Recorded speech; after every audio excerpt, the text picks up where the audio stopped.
Ligue des Champions, PSG Ludogorets, 2-2, impardonnable. Giflé à Montpellier samedi dernier, 0-3, le PSG, très attendu, a été tenu en échec par Ludogorets, 2-2, ce mardi soir. La première place du groupe sans voler la crise fait son apparition. Un fiasco retentissant. C'est pire que ça. Il s'agit d'un accident industriel, sans doute le plus gros de l'histoire de QSI depuis qu'il a racheté le PSG en 2011. Oui, bien sûr, le PSG est qualifié pour les huitièmes de finale de la Ligue des Champions et héritera peut-être lundi d'un tirage au sort abordable du type Leicester ou Naples. Mais ne pas terminer premier de sa poule quand vous en avez pris la tête à la 5e journée chez le cofavori Arsenal sonne comme un échec considérable, majeur, improbable. Qui l'en prive. Ludogorets et ses 5 millions d'euros de budget, officiellement. Les Gunners, pas des terreurs, gagnent ce sprint au ralenti et doivent se tordre de rire en pensant au scénario qui les conduit là.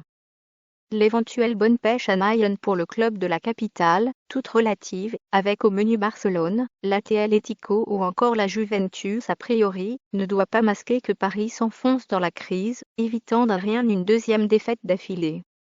Montpellier n'était donc pas un accident et Paris traverse sa pire période de la saison. 5 tirs cadrés adverses, une défaite 3-0 et un nul 2-2. Certes, mais pour un candidat autoproclamé à la victoire finale en Ligue des Champions, le PSG est donc cette équipe qui en 6 matchs de poule n'en a gagné que 3, 2 face à Bâle et 1 contre Ludogorets. En championnat, la formation de Thiago Silva l'embine. Cela va beaucoup se jouer dimanche au Parc contre Nice, 4 longueurs d'avance et les idées claires en tête. Le PSG, lui, aborde ce choc en vrac. Que peut-il arriver à Unai Emery si le gym possède 7 points d'avance dimanche soir sur le PSG? On sait que les crises dans la capitale se manifestent par leur violence inouïe, leur ampleur déraisonnable et gargantuesque.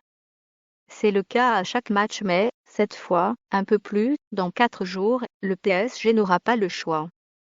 Pour survivre, éteindre l'incendie et s'éviter un mercato dans tous les sens, il lui faudra s'affranchir du Nice de Lucien Favre.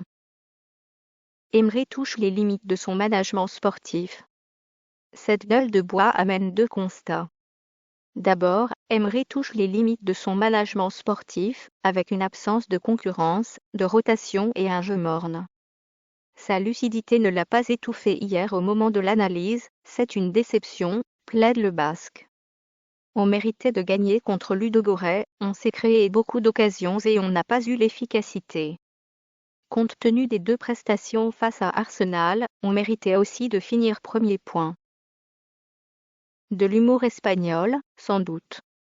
L'autre constat touche la direction, hormis Patrick Kluivert qui est arrivé trop tard, mi-juillet, pour influer vraiment sur le mercato. Il dit que le recrutement du PSG s'est déroulé en dépit du bon sens, avec des choix pour l'instant incompréhensibles, José et Krychowiak, 55 € à eux deux, et une absence de doublure à Cavani. Des erreurs qui flirtent avec la faute et dont Paris paie aujourd'hui les conséquences. Il doit, rester un levier au PSG, l'esprit de révolte, ce caractère aperçu hier avec 2 égalisations. La rébellion, c'est maintenant. Enfin, dimanche.